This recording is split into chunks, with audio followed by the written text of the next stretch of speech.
پورا کمرہ پھولوں کی خوشبو سے مہک رہا تھا۔ میری نند نے ابھی ابھی مجھے کمرے میں لا بٹھایا تھا۔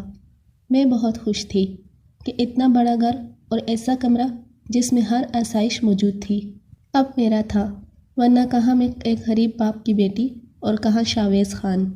میں ابھی انہی سوچوں میں گم تھی کہ وہ اندر آ گیا۔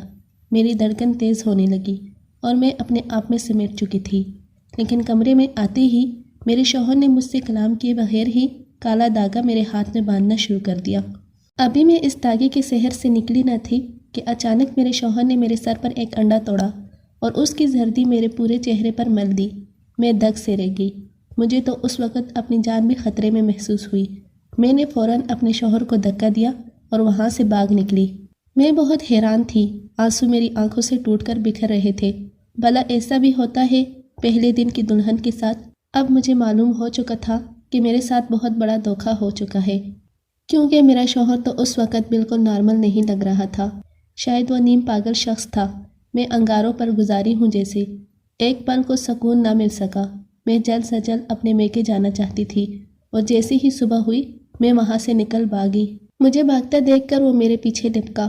میں لاؤنج میں کھڑی زور سے چلانے لگی، مجھے یہاں نہیں رہنا، مجھے کسی پاگل کے ساتھ نہیں رہنا، مجھے اپنے گھر جانا ہے۔ میری آواز سن کر سب گھر والے جمع ہو چکے تھے۔ میں اپنے رات والے عروسی لباس میں تھی۔ میک اپ اتر چکا تھا، زیورات بھی ویسے ہی پہنے ہوئے تھے۔ ماتھے کا ٹیکا پیچھے کی طرف لٹک رہا تھا اور بالوں کی لٹیں کھل کے چہرے پر آ رہی تھی، مگر مجھے کوئی پرواہ نہیں تھی کہ میں اس وقت کیسی دکھ رہی تھی۔ میرے سسر نے جب یہ وویلا سنا تو وہ میرے سامنے آ گیا۔ بیٹا ادھر آؤ، میرے پاس بیٹھو، آرام سے بتاؤ کیا ہوا۔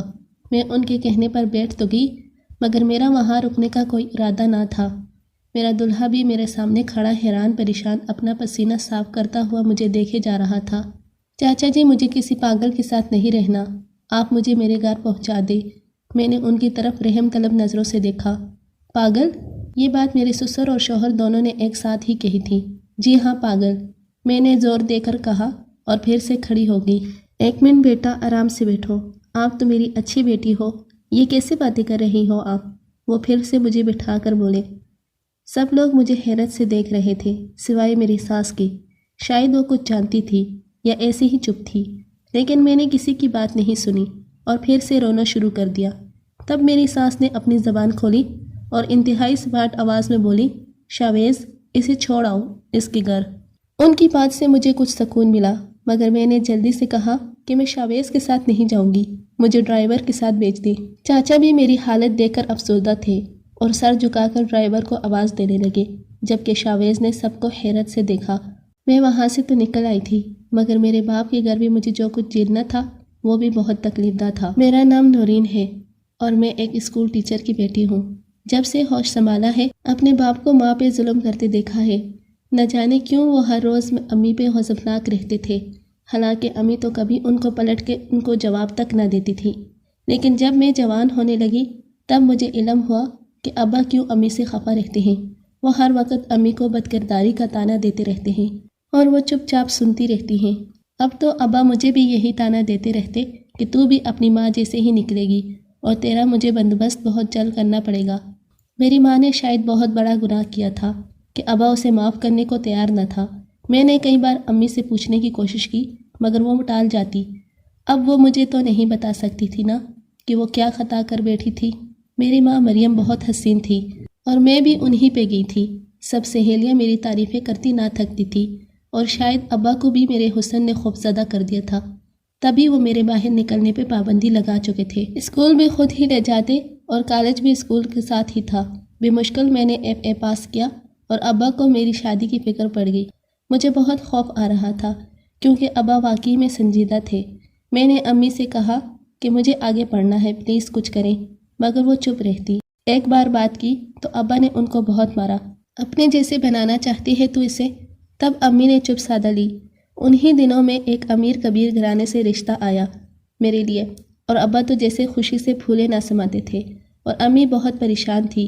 سچ پوچھے تو اتنے امیر گھرانے کی بہو بننے کا سوچ کے میں بھی دل ہی دل میں بہت خوش تھی، لیکن نہ جانے کیوں امی راضی ہونے نہیں دے رہی تھی۔ ابا نے ان کا انکار سے ان کو خوب سنائی۔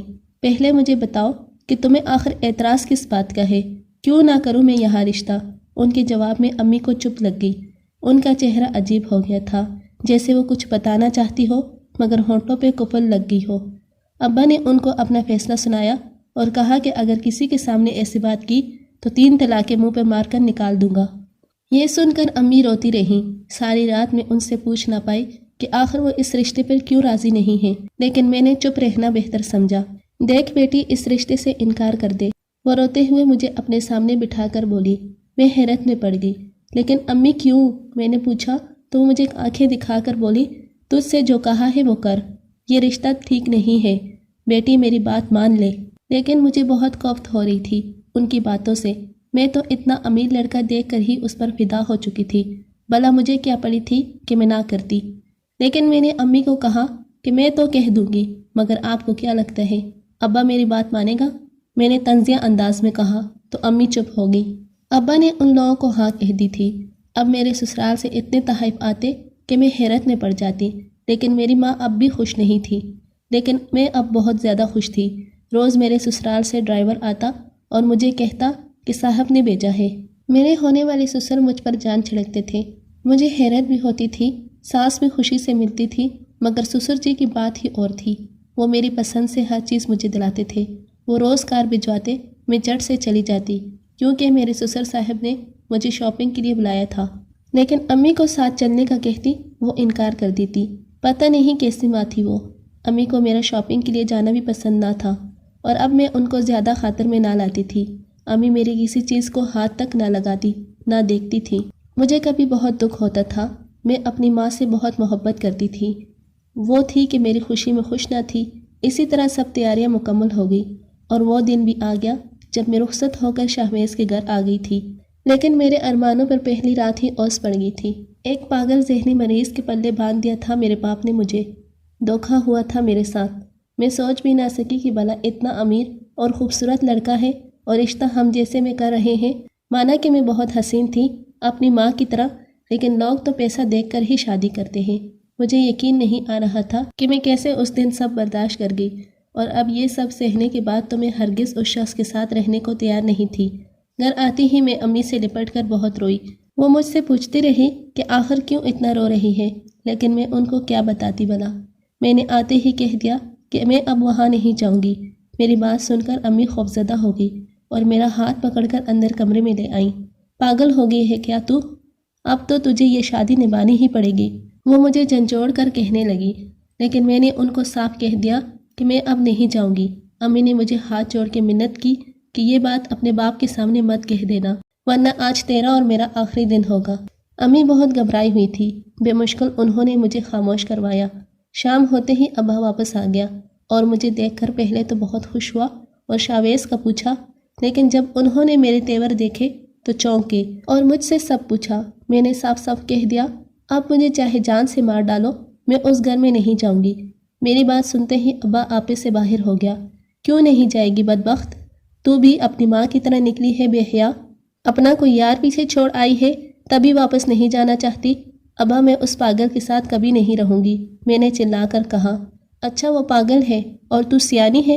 ابا نے میری چوٹیاں پکڑ کر مجھے دور پھینکا۔ امی نے مجھے بچانے کی کوشش کی تو ابا نے انہیں زور سے دھکا دیا۔ وہ گرنے والی تھی کہ کسی نے ان کو تھام لیا۔ میں نے دیکھا ابا کا ہاتھ اچانک رک گیا تھا۔ سامنے میرے سسر جی کھڑے تھے، انہوں نے امی کو تھام رکھا تھا۔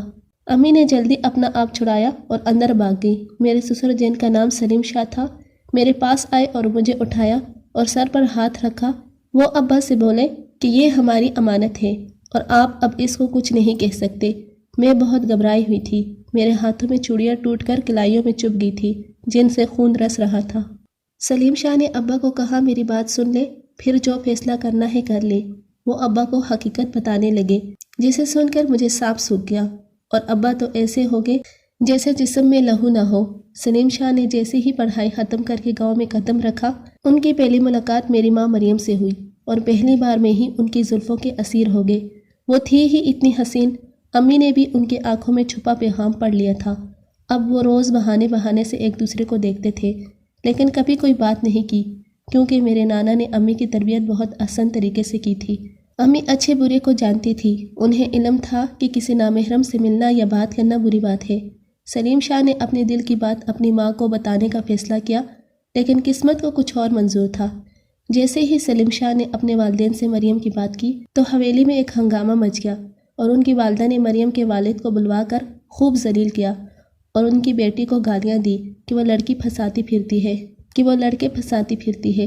یہ بات میرے نانا برداشت نہ کر پائے اور اسی دن گاؤں چھوڑ کر اپنے بھائی کے گھر شہر چلے آئے۔ وہاں پر انہوں نے کچھ کاروبار شروع کیا اور گاؤں کو ہمیشہ کے لیے خیر آباد کہہ دیا۔ نانا نے اپنی بیٹی کا نکاح سادگی سے اپنے بھائی کے بیٹے بہادر سے کر دیا۔ پہلے تو میرے ابا بہت خوش تھے، لیکن امی بہت خاموش رہتی تھی اور ان کو یہ بات کسی نے بتائی کہ مریم کا کوئی چکر تھا شادی سے پہلے، اور یہ بات تھی جو آج تک ابا امی کو تذلیل کرتے رہے۔ اب ان کو بھروسہ نہیں رہا تھا۔ لوگوں نے انہیں بتایا تھا کہ امی کے ناجائز تعلقات تھے کسی کے ساتھ، اس لیے وہ ہر وقت ان کو بدکردار کہتے رہتے۔ سلیم شاہ کی شادی ان کی خالہ زاد بہن سے ہو گئی تھی، جو کہ ایک امیر زادی تھی۔ سلیم شاہ نے ہر ممکن کوشش کی مگر اپنی بیوی کو خوش نہ رکھ سکے، اور جب وہ شہر میں شفٹ ہوئے تو ایک دن ان کو مریم نظر آ گئی۔ ان کے بارے میں معلومات حاصل کی تو علم ہوا ان کو کبھی سکھ کا سانس نصیب نہیں ہوا تھا۔ سلیم شاہ سب سن کے بہت دکھی تھے۔ انہوں نے فیصلہ کیا تھا کہ وہ اس سب کا ازالہ کرنے کے لیے نورین کو اپنی بہو بنا کر لے جائیں گے۔ ان کی بات سن کے ان کی بیوی آپے سے باہر ہو گئی تھی، مگر سلیم شاہ نے ان کو دھمکی دی تھی کہ اگر وہ راضی نہ ہوئی تو وہ یہ گھر ہمیشہ کے لیے چھوڑ کر چلے جائیں گے۔ تب وہ خاموش ہو گئی تھی، لیکن اس نے منصوبہ بنا لیا تھا نورین کو بسنے نہیں دینا۔ یہ باتیں بتا کر وہ چپ ہوئے تو ابا سر جھکائے بیٹھے تھے۔ میرے سسر نے ان کو یقین دلایا کہ مریم انتہائی شریف اور پاکیزہ تھی۔ جس کسی نے بھی ان کو بتایا سب جھوٹ تھا۔ وہ بتانے لگے کہ میری بیوی نے اپنے بیٹے شاویز کو کہا تھا کہ بیٹا تم پہ بچپن میں ایک عمل کیا گیا تھا جس کی بدولت تم اگر نون سے نام شروع ہونے والی لڑکی سے شادی کرو گے تو اسی رات تم مر جاؤ گے۔